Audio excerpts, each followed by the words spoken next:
ನಾನು ಮಾನ್ಯ ಸಿದ್ದರಾಮಯ್ಯ ಸಾಹೇಬರಿಗೆ ಸಾಷ್ಟಾಂಗ ನಮಸ್ಕಾರ ಮಾಡ್ತೀನಿ. ಅವ್ರ ಬಗ್ಗೆ ನನಗೆ ಭಾಳ ಹೆಮ್ಮೆ ಅನಿಸ್ಬಿಟ್ಟಿದೆ, ನನಗೆ ಭಾಳ ಮೆಚ್ಚುಗೆ ಅನಿಸಿದೆ. ಅವ್ರನ್ನ ಶ್ಲಾಘನೆ ಮಾಡಬೇಕು ಅಂತ ಅನಿಸ್ತಾ ಇದೆ. ಎರಡು ಕಾರಣಕ್ಕೋಸ್ಕರವಾಗಿ.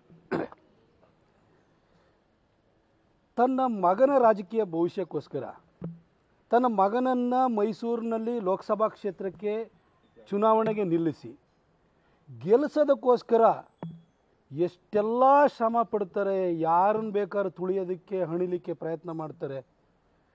ಇದನ್ನು ಸಿದ್ದರಾಮಯ್ಯನವರಿಂದ ನಿಜವಾಗ್ಲೂ ಕಲಿಬೇಕು. ನಿಮ್ಮಂಥ ತಂದೆ ಎಲ್ರಿಗೂ ಸಿಗಲ್ಲ ಸರ್. ನೀವೊಂದು ಬ್ರಿಲಿಯಂಟ್ ಫಾದರ್ ಸರ್. ನೀವು ನಿಜವಾಗ್ಲೂ ನಿಮ್ಮನ್ನು ಮೆಚ್ಚಿದ್ದೀನಿ. ನಿಮಗೆ ಸಾಷ್ಟಾಂಗ ನಮಸ್ಕಾರಗಳು. ನಿಮ್ಮಂಥ ತಂದೆ ಎಲ್ಲ ಮಕ್ಕಳಿಗೂ ಸಿಗಲ್ಲ ಸರ್. ಮಗನ ಭವಿಷ್ಯಕ್ಕೋಸ್ಕರ ಮಗನನ್ನು ಲೋಕಸಭಾ ಚುನಾವಣೆಯಲ್ಲಿ ನಿಲ್ಲಿಸಿ ಗೆಲ್ಸೋದಕ್ಕೋಸ್ಕರ ಅದಕ್ಕೆ ಪ್ರತಾಪ್ ಸಿಂಹ ಅಡ್ಡಿಯಾಗಿದ್ದಾನೆ, ಅವ್ನ ಕುಟುಂಬನೇ ಮುಗಿಸೋಣ ಅಂತ ಹೇಳ್ಬಿಟ್ಟು ಇಷ್ಟು ಹೋರಾಟ ಮಾಡ್ತಿರಲ್ಲ ಸರ್ ಮಗನ ಭವಿಷ್ಯಕ್ಕೋಸ್ಕರ. ಇಂಥ ತಂದೆ ಎಲ್ಲರಿಗೂ ಸಿಗಲ್ಲ ಸರ್.